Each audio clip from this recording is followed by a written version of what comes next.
President Rodrigo Duterte expressed apprehension over the proposed relaxation of quarantine protocols for returning OFWs.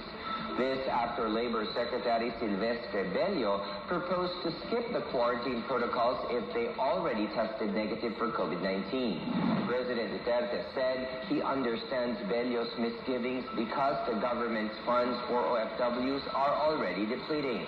The Overseas Workers Welfare Administration earlier sought an additional 9.8 billion pesos for the quarantine accommodations of returning OFWs.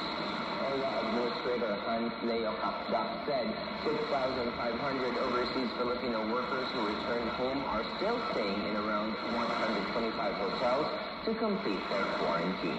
Kung iparating yung kalagayan ng ating mga OFW, talagang hirap na hirap sila, Mr. President. They are crying. Maliit na yung pera is raising the alarm actually. Raising the alarm of the possibility of having no more funds to take care of this kind of situation that we are in now. Not ready for a compromise. About lalo na ngayon.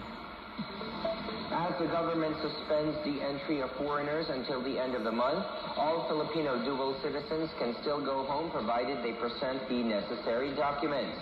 The Department of Foreign Affairs said Filipino dual citizens will be allowed to enter the country by presenting their valid Philippine passport, identification certificate, or a certificate of reacquisition retention of Philippine citizenship. The document should be presented upon departure. The Department of Health says all available medicines for treating COVID-19 symptoms are under study as there is no proven cure yet for the disease. Health Undersecretary Maria Rosario Vergeres said the available medicines now for treating COVID-19 are all investigational. This means medicines that would be recommended for patients with mild to moderate symptoms will depend on the doctor. Meantime, while no food or drink is prohibited, those infected with COVID-19 are encouraged to eat fruits, vegetables, and other healthy foods. They are also advised to drink enough water because they are at risk of dehydration, especially when they have fever. As for the home care of COVID-19 patients, Vergeres said it must at least be connected with telemedicine consultation providers to ensure the public is guided properly. The Philippines has secured over 6 million doses of various COVID-19 vaccines that were donated by the private sector.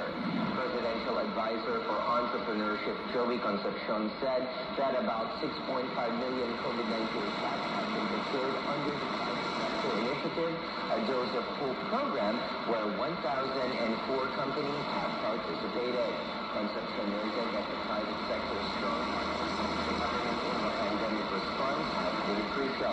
However, he asked that the Department of Health and should provide the private sector the flexibility it needs in its vaccination rollout.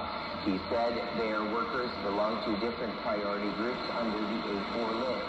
These include commuter transport, wet and dry market vendors, frontline workers in groceries, supermarkets, delivery services, and workers in manufacturing for food, beverage, medical, and pharmaceutical products.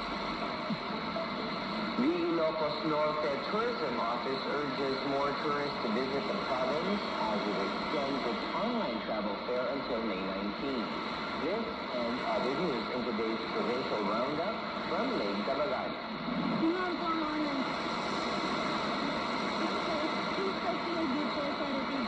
Gastronomic trip is extended until May 19. The Ilocos Norte Tourism Office is enticing more tourists of all ages to visit the province with eased travel protocols as it offers more travel deals, discounts, and promos. Interested tourists can book with discounted rates from participating hotels and tour operators through www.ilocosnorte.ca. Small potato farmers have improved the quality of their products and doubled the harvest by adopting appropriate farming technology. The farmers from the Kapahalaga Potato Small Farmers Association in Bansalan Town learned new farming techniques from the Department of Agriculture in Region 11.